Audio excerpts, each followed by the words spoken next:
Welcome everyone to Vested Interest. This is Shane back with our weekly portfolio update. We do these every Sunday morning at 7:30 a.m. We did add $11,350 in new capital to the portfolio. I got my bonus this week, so I took advantage of that and dumped pretty much all of it right into the portfolio. So we're going to cover that. But before we get into the video, I'd like to take a moment to thank everyone who's taken the time to watch, comment, and like the videos, and a special thank you to those who subscribe to the channel. I really do appreciate it. And for those of you who may be stopping by for the first time, on this channel, we focus on dividend growth investing, buying stocks in good companies that pay growing dividends and hold them for the long term. Well, it's not rocket science, in my opinion. The best way to do anything, keep it as simple as possible. So it really boils down to consistently investing, dollar cost averaging, whether that's weekly, monthly, quarterly, or once a year whenever you get your taxes back, into dividend growth stocks and growing companies with positive cash flow that covers the dividend with a high return on their invested capital. I cover all my investments and activity in the portfolio, whether it's options that I'm in, any dividends that were paid out, buys, any sells, reallocations of funds. I do not have a paid Patreon account, a paid paywall to access, or any other site that I'm going to send you to that some other YouTubers use to charge you. We all have enough to pay for, so it's free to see what I'm doing. But if you would like to help me out before we get into the video, if you could take a moment to hit that thumbs up button down below, especially if you find any value in this content. Hit the subscribe button. Join us on this journey to financial freedom. Join the Vested Interest community. Hopefully you're on your own investing journey as well. Hit that notification bell so you're notified whenever we put out any new content. Drop a comment down below. What are you investing in right now? Big pullback this week. I think a lot of people were disappointed by the jobs, which is funny to say. A lot of people were disappointed by the large jobs report, 300,000, a little over 300,000 more jobs added. I think a lot of people are taking that as the Fed is probably going to hold interest rates higher a little longer, which I've been saying for a while. I only think we're in for maybe a couple of deductions in rates this year, if any. One or two maybe later in the year might make sense once inflation is really under control. Inflation is still a little high, around the 3+% range, so it needs to come back down into the 2% range and stay there for a while before they even think about lowering interest rates, in my opinion. But I'll get off that soapbox. But again, if you could hit the thumbs up, hit the subscribe button, hit the notification bell, drop a comment down below, let me know what you're investing in, and let's jump into the video. So we would typically start off with options. I did not have a good week with options. I will be completely honest. I threw out, I think, 2 or 3 different hooks there to nibble on to see if anyone would bite. No one took them. No one took the bait that I threw out. So again, I have not really started the year off. Short of February, we had a pretty good month, but January and last month in March, not great year so far for options. It just is what it is. I think I'm trying to sell puts whenever some people will prefer calls, and I'm trying to sell calls whenever some people prefer puts. But that is just it. Plus, I'm a little conservative on that because a lot of positions I want to keep in my portfolio. I don't want them to be called away, so I'm just a little conservative on my options plays. It is what it is. No options to report for this week.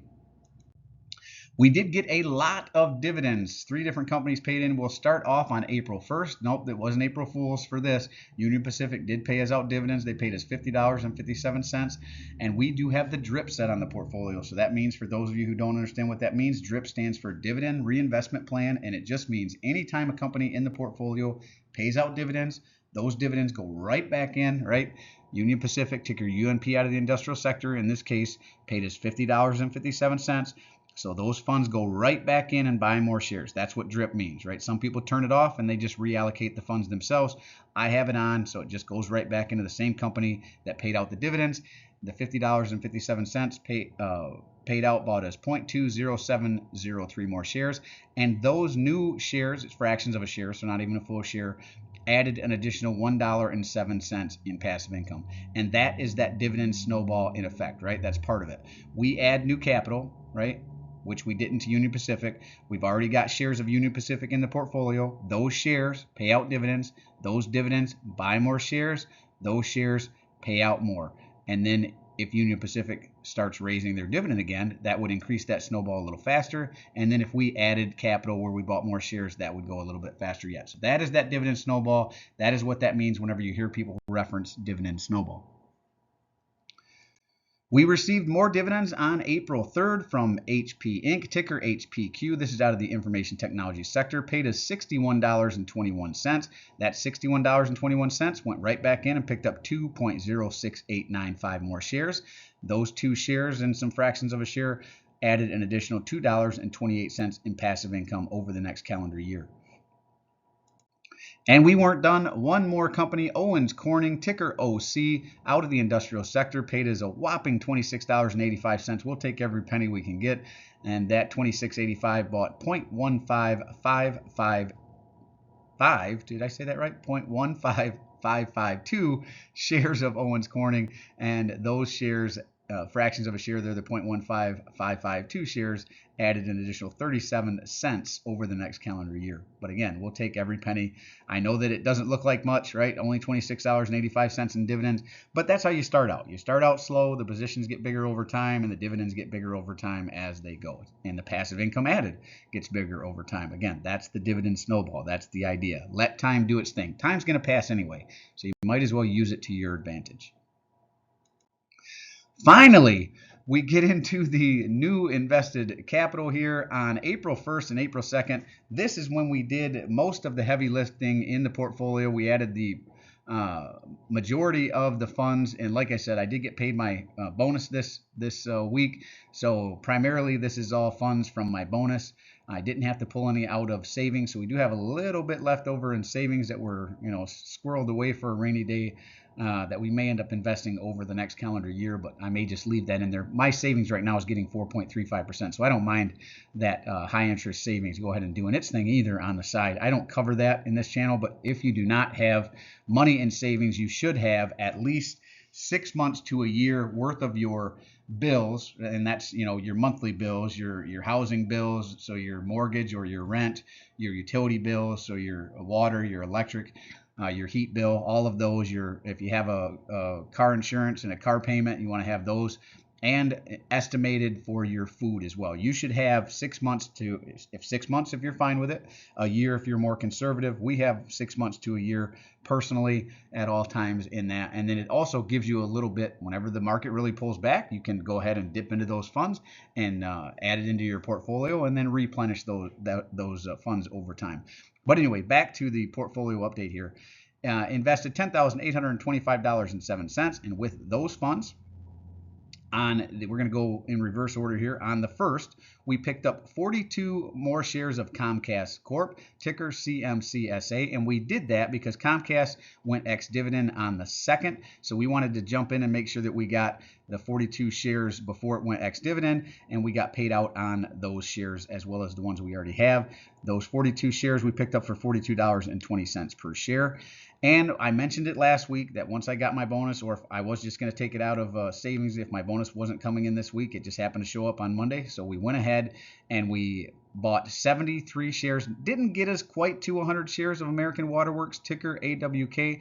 This is out of the utility sector. Comcast is out of the communications sector, if I didn't mention that. And we picked up those shares at $120.48 per share. And we actually, if we'd have waited a little bit, I think this dropped down into the 118 range by the end of the week, so we could have got them a little cheaper. But we're not quite to 100 shares anyway, so we will be picking up more shares over the next couple weeks, at least till we get to 100 shares. Then we'll probably back off of this one. These two, American Waterworks and Comcast Corp, were two relatively new positions, so I wanted to get them built out with my bonus, which is why we dropped a significant amount into those two positions.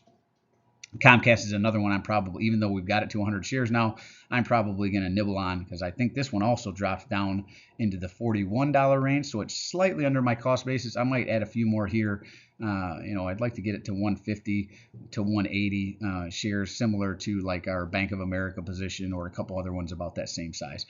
All right, and then with our weekly purchase, we usually do on Fridays, but on the 2nd, what I had done on Vanguard and SCHD this week, I had set a buy price and just a limit price in my brokerage account. I don't do that very often, but I thought around the week, what I've been seeing is VTI and SCHD kind of fluctuate throughout the week by about $2 to $4. So I went about $4 cheaper than it was last week whenever I bought it, and just set a buy price for one share. Same thing with SCHD, and it happened to hit on the 2nd. So we picked up one share of the Vanguard Total Stock Market. This is all of the companies inside the United States stock market, ticker VTI. It's an ETF.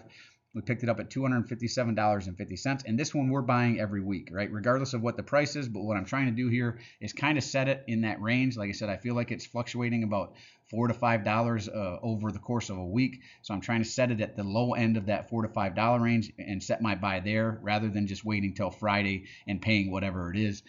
So I'm going to continue to do that. It worked out all right. I might not get it at the lowest price, but I'm not going to pay the highest price for the week either. So I'm going to set what I'm willing to pay, and then it'll hit whatever it hits. And then, like I said, if it drops below my cost basis, this will be one I add to, but I am adding 1 share per week every week. Now, this $10,825.07, the new shares that it picked up, added, this is the biggest addition to the portfolio in a while as well, added $262.67 in passive income over the next calendar year. Now, we weren't done. We added an additional $525.29 on April. I said that's the 15th, but it should say April 4th and the 5th. And we'll do this in reverse order again because that's how we actually same thing. We'll go top to bottom. On the 4th, same thing. I had set a buy price of $78.80, which was on the lower end of the range that I saw over the last several weeks where it was fluctuating. I think it ended the week at $79 and some change, so this worked out for me. I got a little lower than what it ended the week, $78.80. Ticker SCHD. This is another ETF. I'm buying 1 share per week. And it is the Schwab Dividend Growth Fund. That is what this one is here. We added 6 shares of Medical Properties Trust, ticker MPW. This is a REIT out of the real estate sector. We picked up those 6 shares at $4.16 per share. We picked up 2 shares of Johnson & Johnson, ticker J&J. I mentioned I would be nibbling on this one a little bit over the course of April. It has really pulled back. My cost basis is in the $161 range, I believe. And this is at $151, so it's bringing down my cost basis. Really like Johnson & Johnson. I know they're having some issues around the talc powder lawsuit issues, but I think those are behind them now. It looks like the whole healthcare sector right now is pulling back. CVS is going to be one I'm looking to add to. Pfizer PFE is another one that I'm going to be looking to add to as they're pulled back, and Johnson & Johnson has pulled back with them. I think AbbVie and a couple others even pulled back. The healthcare sector in general has really pulled back. I'm seeing some value right there, so I'm going to take advantage of it. And last but certainly not least, we added 4 more shares to Enterprise Product Partners, ticker EPD, out of the energy sector.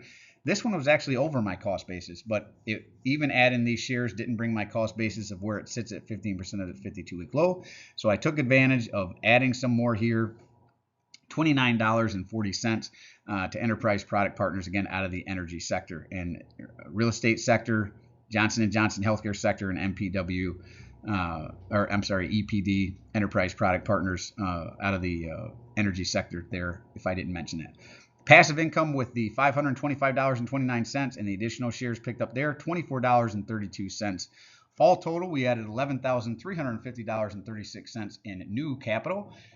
And the total passive income added for the week, so the $11,350.36 shares that I added, as well as the dividends paid out, added $290.71. And again, this is one of the highest weekly additions in passive income I've seen in a long time, and it mostly is because of that new capital that I added. But it's still very nice to see. Now let's run through the sector weights real quick. 10.22% of the portfolio sits in communications. Consumer discretionary makes up 4.5%. Consumer staples sitting at 10.77%. Energy sits at 6.11%.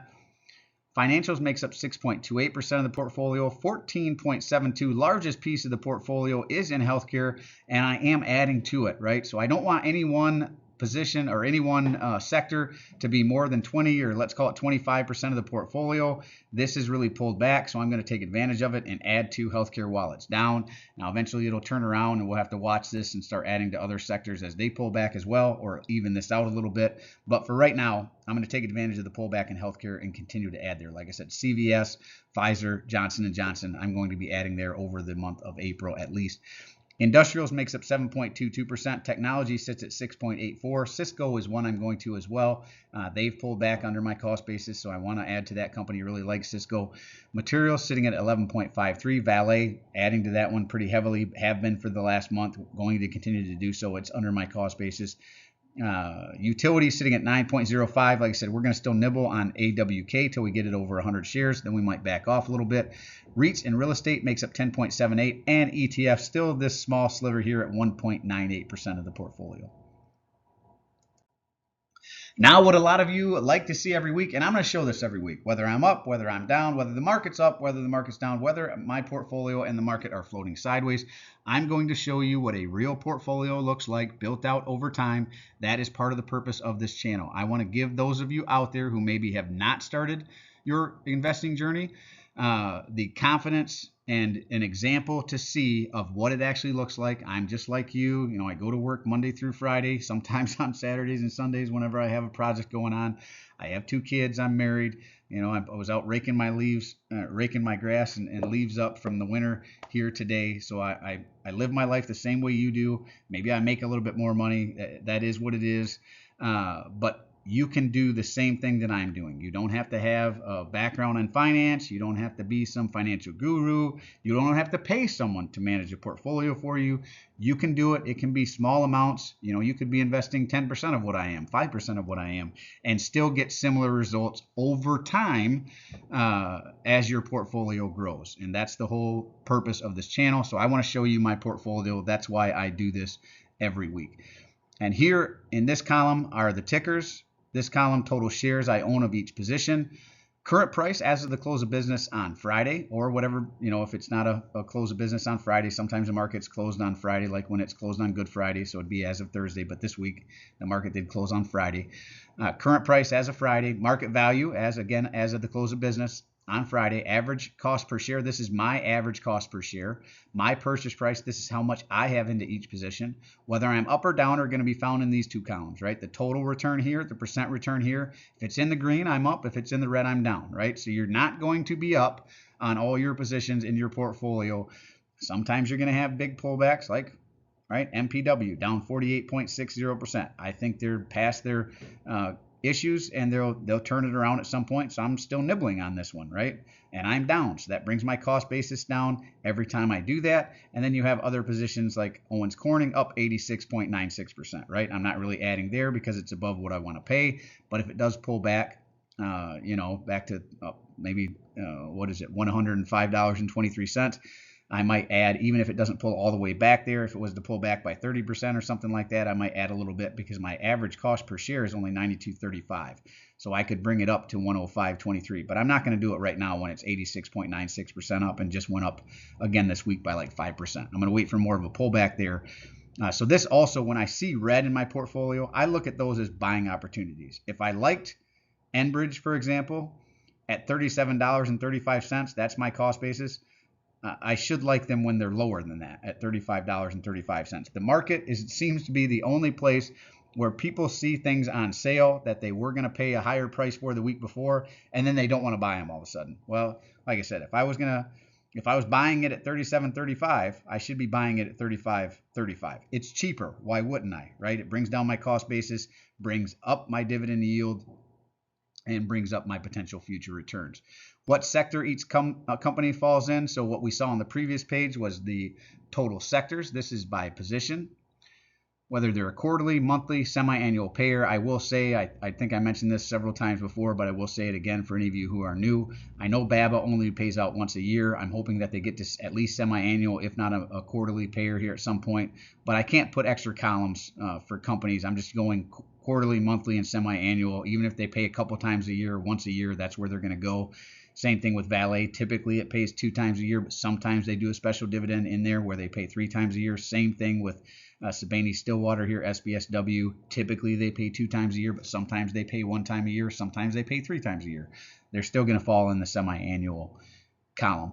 Current yield as of the close of business on Friday. My yield on cost in this column. Portfolio weighting here. Again, the previous slide, we saw the sector weightings. This is for each individual position. Estimated annual income in this column, where they pay out, what months they pay out.